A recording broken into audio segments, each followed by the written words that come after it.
नमस्कार, आप देख रहे हैं के न्यूज इंडिया का खास कार्यक्रम मुद्दे की बात और मैं हूं आपके साथ गरिमा वाजपेयी। आज बात करेंगे प्रशासन का पंजा, कड़ा शिकंजा।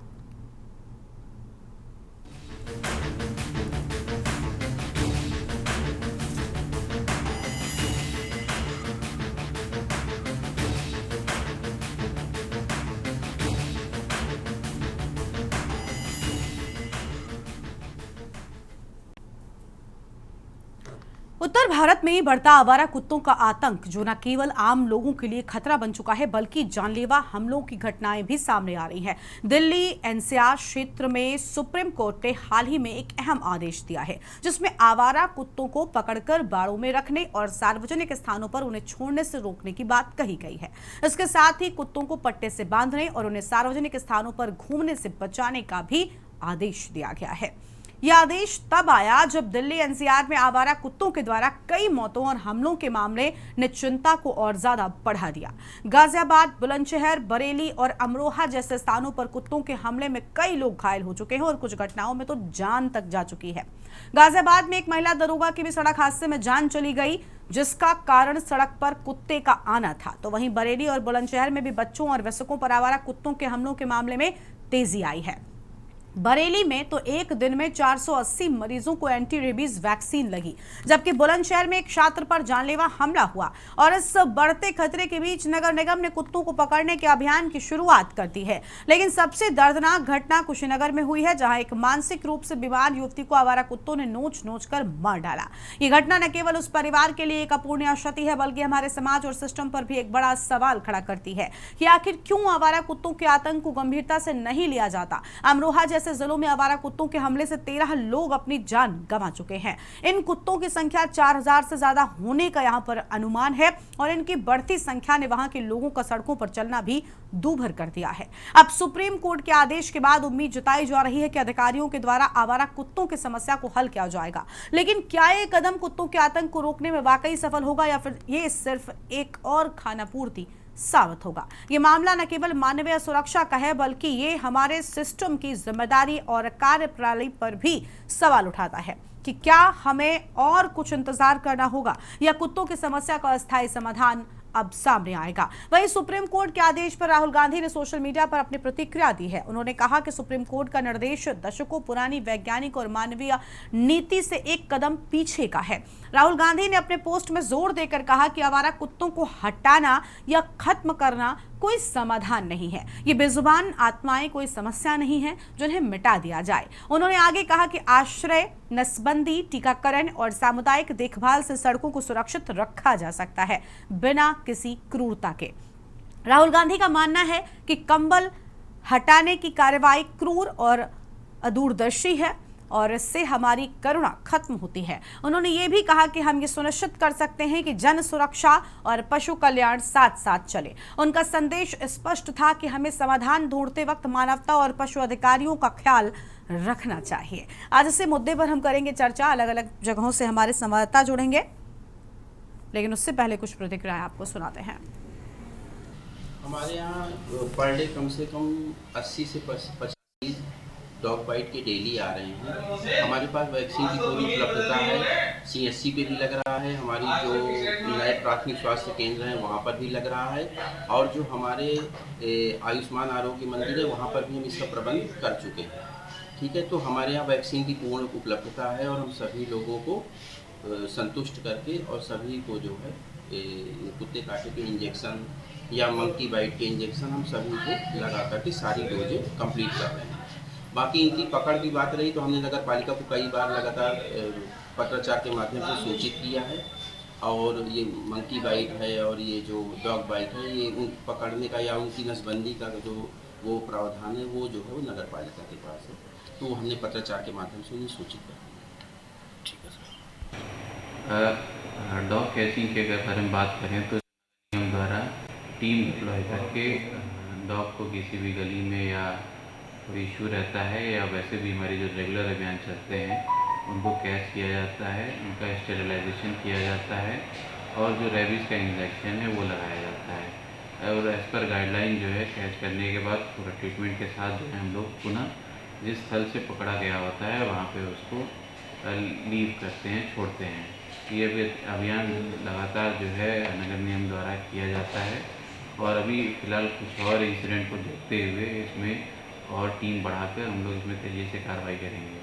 और अभी जो रिसेंटली ऑनरेबल सुप्रीम कोर्ट की गाइडलाइन है उसके क्रम में भी शासन स्तर से निर्देश प्राप्त होने पर और जो भी मार्गदर्शन प्राप्त होते हैं और जो उचित हमारे नगर निगम लेवल पर हम लोग व्यवस्था कर सकते हैं बोर्ड की अनुमति से, वो करने का। बंदरों के लिए भी ऑलरेडी हमारी एक मंकी कैचिंग टीम है जो कि लगातार एक्ट करती है। थोड़ा बंदरों को पकड़ना मुश्किल रहता है और इसी मुद्दे पर आज हम विस्तार से करेंगे चर्चा। अलग अलग जगहों से हमारे साथ हमारे संवाददाता जुड़ रहे हैं। सबसे पहले शीरप चौधरी अमरोहा से जुड़े हुए हैं, जयवीर मावी गाजियाबाद से हमारे साथ में हैं, दीपक चतुर्वेदी बरेली से हमारे संवाददाता हैं और कृष्णानंद पाठक कुशीनगर से हमारे संवाददाता हैं। डॉक्टर शशांक चौधरी चिकित्सा अधीक्षक हैं। सभी मेहमानों का बहुत बहुत स्वागत है। सबसे पहले शीरप चौधरी अमरोहा से जुड़े हुए हैं, उनसे अपडेट लेते हैं। शीरप, अमरोहा में कैसी स्थितियां हैं? आवारा कुत्तों का आतंक लगातार बढ़ता ही जा रहा है। सुप्रीम कोर्ट का निर्देश दिल्ली एनसीआर को लेकर जरूर है, लेकिन क्या अन्य जगहों पर भी लोग एक्टिव हैं, नगर निगम एक्टिव है? आवारा कुत्तों पर वाकई लगाम लगाने के लिए कोई प्रयास किए जा रहे हैं क्या? बिल्कुल बता दूं गरीबा, यहाँ पे जितनी भी नगर निकाय हैं उनमें लगातार देखा जा रहा है कि कुत्तों का आतंक जारी है। इसमें जो एंटी रेबीज का जो कार्यक्रम है हॉस्पिटल का, उसमें लोग लगातार जा रहे हैं और लगभग एक दिन में 100 से अधिक मरीज जो है अस्पताल पहुंच रहे हैं। ऐसे में जो है जो डॉक्टर्स हैं वो पूरी तरह से मुस्तैद हैं और जो एंटी रेबीज हैं उन मरीजों को लगातार ट्रीटमेंट भी दिया जा रहा है। लेकिन आप देख सकते हैं हसनपुर और नंगली और जियोया और नौगवा सादात और अमरोहा तमाम ऐसी तहसील हैं जहाँ पे जो कुत्ते हैं, आवारा कुत्ते, वो झुंड बनाकर रहते हैं। और ऐसे में जो मासूम है, एक मासूम जो कि अपने इकलौता था अपने घर का, उसकी भी जान जा चुकी है। और अभी तक जो आंकड़े आए हैं कुत्तों के काटने से, वो लगभग 13 लोग जो है जनपद अमरोहा से मौत के घाट उतार चुके हैं कुत्ते। ऐसे में लगातार जो है जो छोटे बच्चे हैं जो जानते नहीं है कुत्ता, उनके कुत्ते ऐसे पीछे पड़कर उन पर हमला करते हैं और ऐसे में जान भी जाने का पूरा खतरा रहता है। अगर बात की जाए तो लगभग 61 से 50 आंकड़ा ऐसा है जो इससे पहले तत्कालीन डीएम थे यहाँ के बीके त्रिपाठी ने निर्देश पर यहाँ पे आंकड़ा दिया गया था। तब 6150 यहाँ पे कुत्ते थे, जिनमें 2100 लगभग जो थे वो पालतू कुत्ते थे और 4100 कुछ लगभग यहाँ पे जो आवारा थे वो पूरे जिले में आंकड़ा निकल कर सामने आया था।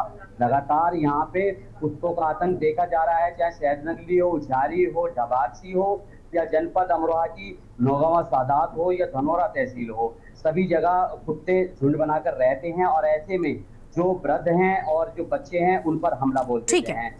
लेकिन इसमें पूरी तरह से जो सुप्रीम कोर्ट का आदेश भी था, उससे पहले धनौरा तहसील में कुत्ते पकड़वाए भी गए थे।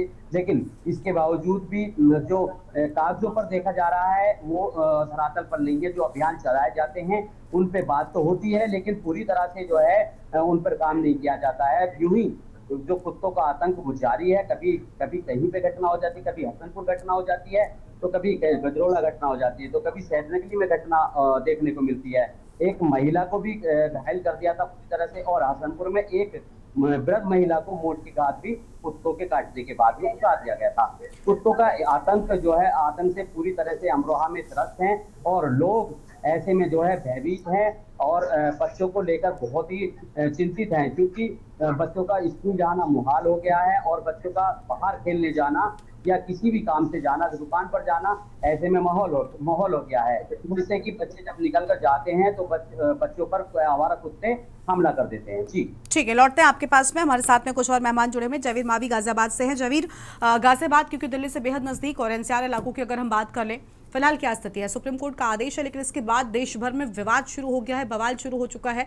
कई पशु प्रेमी सामने आए हैं, लेकिन हमें दोनों पहलुओं को देखना होगा। इसमें कोई दो राय नहीं है कि अगर कुत्तों को एक जगह पर कैद किया जाएगा तो ये भी अन्याय है, लेकिन ये भी सोचिए ना कि क्या अब तक आवारा कुत्तों का हम वैक्सीनेशन कर पाने में असफल होते हैं, और अगर उन्हें एक शेल्टर में आप बंद कर देंगे तो क्या वाकई जहां पर करोड़ों का खर्च आएगा, क्योंकि सिर्फ एनसीआर के कुत्तों का आंकड़ा जो सामने आया था वो अपने आप में बहुत बड़ा था, उनके खाने पीने, उनके रहने का इंतजाम कर पाने का रेवेन्यू शायद बहुत ज्यादा है, कंपेयर टू उनके वैक्सीनेशन से। तो जब उसमें सरकार सफल नहीं हो पा रही है, प्रशासन सफल नहीं हो पा रहा, तो शेल्टर होम में कैसे रखे जाएंगे? फिलहाल क्या कदम उठाए गए हैं? क्या आवारा कुत्तों पर कोई एक्शन लिया जा रहा है? आसपास की जगहों पर क्या स्थिति है? देखिए गरिमा, आपको बता दें कि गाजियाबाद दिल्ली एनसीआर का सबसे दिल्ली से सटा हुआ इलाका है। और अगर हम बात करें स्ट्रीट डॉग या फिर पालतू कुत्तों को, जिसको लेकर माननीय न्यायालय ने निर्देश दिया है कि जो सड़क पे जो कुत्ते हैं उनको पकड़कर आश्रय स्थल में भेजा जाए। इसको लेकर अगर हम आम जनता की बात करें तो आम जनता में काफी खुशी का माहौल इसको लेकर देखा जा रहा है, क्योंकि जिस तरह की जो घटनाएं हैं, कुत्तों के काटने की जो मौत हो रही है, जो घटनाएं हो रही है, जो लोग घायल हो रहे हैं। और बीते दिनों की बात करें तो कल देर रात को एक महिला सब इंस्पेक्टर की कुत्ते से टकराने के कारण उसकी मोटरसाइकिल ध्वस्त गिरी और वो महिला सब इंस्पेक्टर जो 2023 बैच की थी उसकी मौत हो गई। इसके अलावा अगर हम बात करें, तमाम हादसे सड़कों पर इन स्ट्रीट डॉग्स की वजह से होते हैं। जो दुपहिया वाहन चालक है उनको खास तौर पर चोट लगती है। वहीं कुत्तों के काटने से बहुत सारे लोगों को समस्याओं का सामना करना पड़ रहा है। जो देहात क्षेत्र की बात करें या फिर शहरी क्षेत्रों की, जहाँ पर अपार्टमेंट है या हाई राइज सोसाइटी है, वहाँ पर समस्याएं ज्यादा गंभीर है, क्योंकि हाई राइज सोसाइटी में रहने वाले लोगों के पास समय नहीं है कि वो सरकारी अस्पताल में जाए और लंबी कई घंटे की लाइन में लगने के बाद वो रेबीज का इंजेक्शन लगवाए।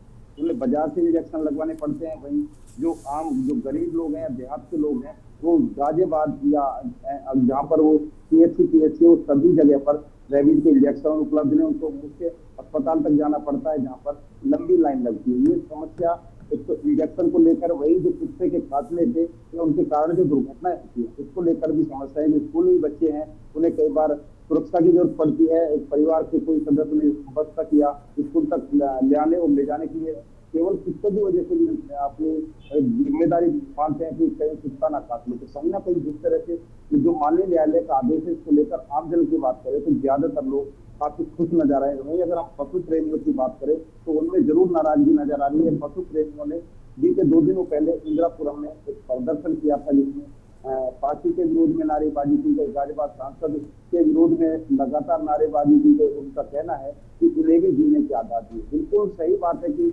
पशुओं को भी जीने की आजादी है, लेकिन जब मानव जीवन पर खतरा बनना हो तो वहां पर कुछ न कुछ सुझाव या फिर विचार अति आवश्यक बनता है। और लगातार आ रही घटनाओं को लेकर माननीय न्यायालय ने निर्णय दिया है। माननीय न्यायालय का जो आदेश आया वो लगातार जो दिल्ली एनसीआर में जिस तरह की गाजियाबाद, नोएडा या आसपास की हम बात करें, वहां पर जो कुत्तों से काटे जाने के कारण जो घटनाएं हो रही थी उसके बाद ही मामले न्यायालय ने संज्ञान में लिया और उसके बाद निर्देश दिया। अब देखना होगा कि जिस तरह से नगर पालिकाओं की बात करें, जिला प्रशासन की बात करें, नगर निगम की बात करें, इनकी जिम्मेदारी है कि जो ऐसी जगह है उन जगहों को चिन्हित करें और जो स्ट्रीट डॉग है उनको कहां पर रखें। ठीक है, लौटते हैं आपके पास में। हमारे साथ में अन्य संवाददाता भी जुड़े हुए हैं, उनका रुख कर लेते हैं। दीपक चतुर्वेदी हमारे साथ में है, बरेली से हैं। दीपक का रुख करेंगे। दीपक, पूरी जानकारी क्या है? बरेली में स्थितियां कैसी हैं? अभी एक घटना हमने जिक्र किया अपने रिपोर्ट में, बेहद परेशान कर देने वाली कुत्तों का आतंक लगातार जारी है। जी मैं आपको बिल्कुल बताना चाहूंगा कि बरेली में इस समय जो है वो आवारा जानवरों का आतंक पूरी तरीके से छाया हुआ है। चाहे वो कुत्ता हो, चाहे वो बिल्ली हो, चाहे वो सांड हो, चाहे सियार हो, इस टाइप के जानवरों ने बरेली और बरेली के क्षेत्र के आसपास लोगों का जो है वो एक आतंक सा मचाया हुआ है। और खास करके हम बात करते हैं अगर कुत्ते और बंदरों की, तो बंदरों से जो है वो सारे परिवार यहाँ पर परेशान है। छतों पर झुंड के झुंड बंदर आ जाते हैं, कभी बच्चों को काट लेते हैं, कभी कोई छत से गिर जाता है, कभी एक आकस्मिक घटनाएं हो जा रही हैं, जिससे कि यहाँ पर जनता में पूरी तरीके से भय व्याप्त है। और बात करें अगर कुत्तों की, तो कुत्तों को लेकर जिले में जो है वो सारी तहसीलों में। ठीक है, आपकी आवाज दीपक नहीं पहुंच पा रही है, हम वापस से लौटेंगे, अपनी चर्चा को हम आगे बढ़ाएंगे। उससे पहले मुद्दे की बात में एक छोटे से ब्रेक के लिए यहाँ पर रुकते, कहीं मच जाएगा, फौरन हाजिर होंगे। आप देख रहे हैं के न्यूज, खबरों का सारथी।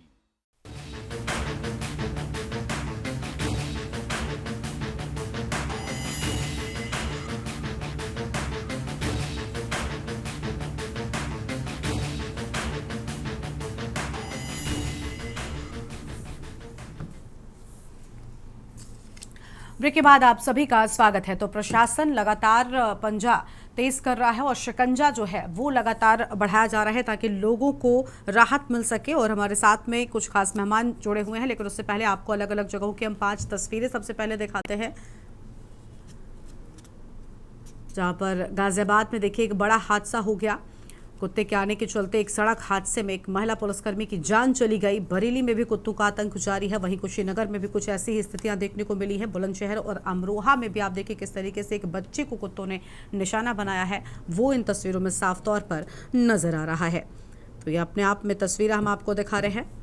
हमारे साथ में डॉक्टर शशांक चौधरी जी हैं, चिकित्सा अधीक्षक हैं। शशांक जी, बहुत स्वागत आपका हमारी चर्चा में। शशांक जी, क्या कहना चाहेंगे? देखिए, लगातार मरीजों की संख्या बढ़ती जा रही है। जिन लोगों को कुत्ते काटते हैं वो जब वैक्सीनेशन के लिए जाते हैं तो ये सच है कि कई जगहों पर वैक्सीन नहीं मिलती। अब आप सोचिए, हम इंसानों के लिए वैक्सीन अरेंज नहीं कर पा रहे हैं और ये कहा जा रहा है दिल्ली एनसीआर में सुप्रीम कोर्ट का जो फैसला आया उसके बाद कई सारे विवाद, कई सारे संगठन, कई सारे एनजीओ सामने आए, पशु प्रेमी सामने आए, जिनका कहना है कि कुत्तों के साथ ये न्याय नहीं है, उन्हें भी समाज में रहने का अधिकार है। ये बिल्कुल ठीक बात है, लेकिन हम इंसानों की सेफ्टी का भी ख्याल रखना हमारी ही जिम्मेदारी है। 5 तस्वीरें हमने दिखाई जहां पर कुत्तों का आतंक जारी हो, और न जाने कितनी ऐसी तस्वीरें आपने भी कई बार देखा होगा। आप खुद चिकित्सक हैं, हर रोज आपके पास लोग पहुंचते होंगे, कई बार लोगों की जान तक चली जाती। किया जाए, कैसे आकर स्थिति को संभाला जाए कि आवारा कुत्ते लोगों के लिए भी खतरा न बने और इन लोगों के लिए भी खतरा ना हो, इन कुत्तों के लिए भी कोई खतरा ना हो। इसमें मैम मैं ये कहना चाहूँगा कि हमारी जो वैक्सीन होती है प्री एक्सपोजर और पोस्ट एक्सपोजर दोनों तरीके से काम करती है। किसी को डॉग बाइट से पहले भी काम करती है, वो डॉग बाइट के बाद में भी काम करती है। अगर हम इसकी प्रिवेंशन की बात करें तो प्रिवेंशन बेटर देन क्योर। हम अगर 2 डोज अगर लगवा लेते हैं तो हम उसको रेबीज को प्रिवेंट कर सकते हैं। और अगर किसी को डॉग बाइट हो चुका उसके बाद में हमें 5 डोज देनी होती है। साथ में अगर हमें ऐसा लग रहा है कि इसमें रेबीज हो सकता है, उस एरिया में रेबीज का कोई ऐसा चांसेस है कि पहले कोई केस हुआ है, तो उसके साथ में इम्यूनोग्लोबुलिन्स लगा सकते हैं, जिससे रेबीज को प्रिवेंट किया जा सकता है। दूसरा ये बात सच है कि डॉग्स को भी रहने का अधिकार है, ऐसे नहीं कर सकते, उनका वैक्सीनेशन भी होना चाहिए और सरकार को इस बारे में भी सोच के थोड़ा वैक्सीन की उपलब्धता ज्यादा करवा देनी चाहिए, जिससे डॉग का हम वैक्सीनेशन कर सकें। तो मेरे हिसाब से मेन इशू है वो मैम ये है कि जैसे कोई रोड एक्सीडेंट होते हैं डॉग्स की वजह से, कि गाड़ी के पीछे भाग रहे हैं, बाइक के पीछे भाग रहे हैं, लोग इंजर्ड हो जा रहे हैं, वो भी एक गंभीर समस्या है। तो इसलिए इसके एक सही प्रावधान हो जिससे तो ना तो डॉग्स को इतनी प्रॉब्लम हो ना इंसानों को हो। और मैं यही कहना चाहूंगा कि एक ऐसा जागरूकता फैले कि लोग प्री एक्सपोजर वैक्सीन लगवा लें, जिससे 2 डोज लग जाए और बाद में उन्हें कोई प्रॉब्लम ना हो। ठीक है, लौटते हैं आपके पास में। कुछ और मेहमान हमारे साथ में जुड़े हुए हैं। कृष्णानंद पाठक हैं कुशीनगर से। कृष्णानंद, आपको आवाज मिल रही है? कुशीनगर में क्या स्थितियां हैं? जी बिल्कुल, गर्मा बताना चाहूंगा कि ये जो कुत्तों का आतंक कुशीनगर में है वो काफी छाया हुआ है। फिलहाल अभी बीते दिन हाटा कोतवाली थाना क्षेत्र के अर्जुन डुमरी में एक 30 वर्षीय अर्धविक्षिप्त महिला के साथ कुत्तों ने ऐसा आतंक मचाया कि उसको नोच कर धान के खेत में मौत के घाट उतार दिया। साथ ही कुत्तों का आतंक और उसका आलम यह है कि कुशीनगर में लगातार कुत्तों ने एक बच्चे को, 2 बकरियों को, एक बंदर को लगातार शिकार बनाया है। साथ ही अस्पतालों में भी ये देखा जा रहा है कि कुत्तों के काटने के बाद अस्पतालों में लगातार मरीज भर्ती दिखाई दे रहे हैं। जी ठीक है, लौटेंगे आपके पास में। शशांक चौधरी जी का एक बार फिर से रुक कर लेते हैं। शशांक जी, देखिए, एक तरफ आपने कहा कि वैक्सीनेशन इंसान अगर चाहे तो पहले भी करा सकता है, वो भी आपको बचाता है, और साथ ही साथ अगर कुत्ता काटता है तब भी वैक्सीनेशन कराए। लेकिन देखिए, ये हर तबके के लिए बहुत मुश्किल होती है चीज़ें। हर एक व्यक्ति, खासतौर पर चूंकि झोपड़ी में रहने वाले लोग शायद इतना ना तो शिक्षित होते हैं, ना इतना जागरूक होते हैं, शायद बहुत सारे लोगों के पास इतने पैसे भी नहीं होते कि वो जाकर अस्पतालों में वैक्सीनेशन कराएं, और सरकारी अस्पतालों में वैक्सीन इतनी ज़्यादा उपलब्ध नहीं होती, मैंने खुद भी देखा है। तो ऐसे में जब सुप्रीम कोर्ट की ओर से एक आदेश आता है जिसमें कहा जाता है कि सभी कुत्तों को उठाकर शेल्टर में बंद कर दिया जाए, तो शेल्टर में बंद करने के बाद उनके रहने, उनके खाने की व्यवस्था, क्या वो ज़्यादा महंगी नहीं होगी बजाय इसके कि कुत्तों का वैक्सीनेशन करा दिया जाए? आप किस चीज़ की ओर ज़्यादा जाना चाहेंगे, क्योंकि ये मुद्दा देश भर में चर्चा का विषय बना हुआ है। न्यूज़ चैनल्स और अखबार के माध्यम से हमें एक जागरूकता फैलानी चाहिए, गांव-गांव प्रधान जी के माध्यम से या अस्पताल के माध्यम से जगह जगह बैनर्स लगवाने चाहिए, जिससे क्या है कि गवर्नमेंट हॉस्पिटल में पहले हो सकता है, अभी कोई कमी नहीं है वैक्सीनेशन की, कोई वैक्सीन की डोज में कमी नहीं है, अच्छी उपलब्धता में वैक्सीन है। और दूसरा ये भी है कि आपको देखिए मैं नहीं बताना नहीं चाहूंगा, देखिए आपने जो बोला वैक्सीन की कमी नहीं, चलिए मैं आपकी बात मान लेती हूँ कि वैक्सीन की कमी नहीं है। कई बार अभी आज ही मैंने सोशल मीडिया पर एक वीडियो देखा जहां पर हमने देखा कि एक बच्चे को कुत्ता उठा ले आता है, जान तक चली जाती है। वैक्सीन भी उस वक्त तक काम करेगी जब इंसान को बहुत बड़ा खतरा नहीं हुआ, लेकिन अगर छोटे बच्चों को कुत्ते नोच डालते हैं वहां पर वैक्सीन से और ज्यादा उन्हें जरूरत होती है। तो सिर्फ वैक्सीन ही समाधान है क्या? क्या कुत्तों का वैक्सीनेशन सरकार को उस ओर कदम नहीं बढ़ाने चाहिए? मैं हाँ उसी में मैं बता रहा हूँ, जैसे अगर किसी ने काट लिया पोस्ट एक्सपोजर है तो उसमें वैक्सीन के साथ साथ में वैक्सीन की 5 डोज होनी चाहिए पूरी। उसके साथ में इम्यूनोग्लोबुलिन लगाने होते हैं, क्योंकि हाँ। रेबीज पे कोई ट्रीटमेंट नहीं है, एकदम फैटल डिजीज है।